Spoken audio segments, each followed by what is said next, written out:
Blood, sweat, and tears. We all know that's what it takes to create the life you want. But even then, you still need one very important ingredient, and it's action. And here to help you take action in creating your life is the author of The Creative Mind, Bobbie Celler. Welcome back, Bobbie. Thank you. So why is action the final requirement in achieving success? Well, the problem is a lot of people procrastinate. They say, oh, I'll do it someday or when some type of event happens. But you really have to get off your butt and get up and make it happen. And that's the way life is. And, you know, it's unfortunate, but if you're going to change anything, you have to change it from within yourself. It's easy to get comfortable. And why do people have a hard time figuring out if they have what it takes to be an entrepreneur? Because I know that's a big question mark for a lot of people. It is, and really, you know, you can really be whatever you want. It's like when you're a small kid, and just don't accept those limitations. But, you know, people don't know how to do it, and they say, well, I don't know anything about business, and I've never known that. You just really have to know that you're passionate about something, and, you know, there's an industry out there that you can either create or that exists, and you can make it a little bit better, and you can become an entrepreneur. And trust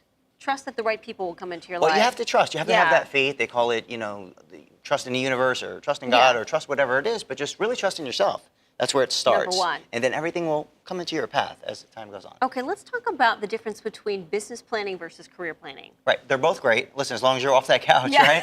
And you're doing something that's great. So with business planning, you know, you want to start your own business. And for me, you know, I was an employee before I was a business owner. And, you know, I didn't want to deal with the problems of the accounting and, you know, time cards, everything else. That just wasn't me. I just wanted to, you know, make business happen. And that's what I was passionate about doing. But eventually I reached a ceiling, and it made more sense for me to be the business owner and hire those other people that could do those things. So again, the answers came along the way. And, you know, they're both acceptable, but sometimes the biggest risk you can ever take in life is to work for somebody else and then be laid off after 20 years because you didn't bet on yourself. Right. Again, that's that comfort factor. Right. What obstacle do you think people will have the most trouble with? I think that they don't know how to get started, or they're worried about how they will accomplish a certain thing. So it's easier to say, why bother trying? You know, I don't know how this is going to happen. How am I going to get that money? How am I going to do that? And it's back to that how again. It's that lack of faith. That's a killer question. It does. It trips you up because you say, well, why bother? Right? And yourself slump, and then, you know, it's gone. So,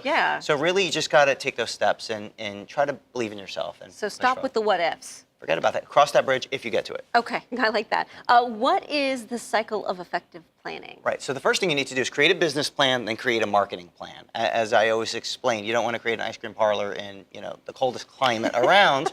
You know, you want to be able to make sure you have a consumer, a customer, and you're providing some kind of a use value to them. So find out what you're good at, try to see what's out there in the market, try to make it a little bit better, and then you've created something new. And that's what the Creative Mind is about. It's about creating the best version of yourself. Gotcha, and letting people know what's out there and available and what you're bringing to the table. Absolutely. So that part of that marketing plan is grabbing that consumer saying, hey, here's what I have. You know, what do you think? Okay, very good, Bobbie. Thank you. If you have any questions on creating your own life, email them to questions@cellerlaw.com. That's questions@cellerlaw.com. And to get your copy of The Creative Mind, go to BobbieCeller.com.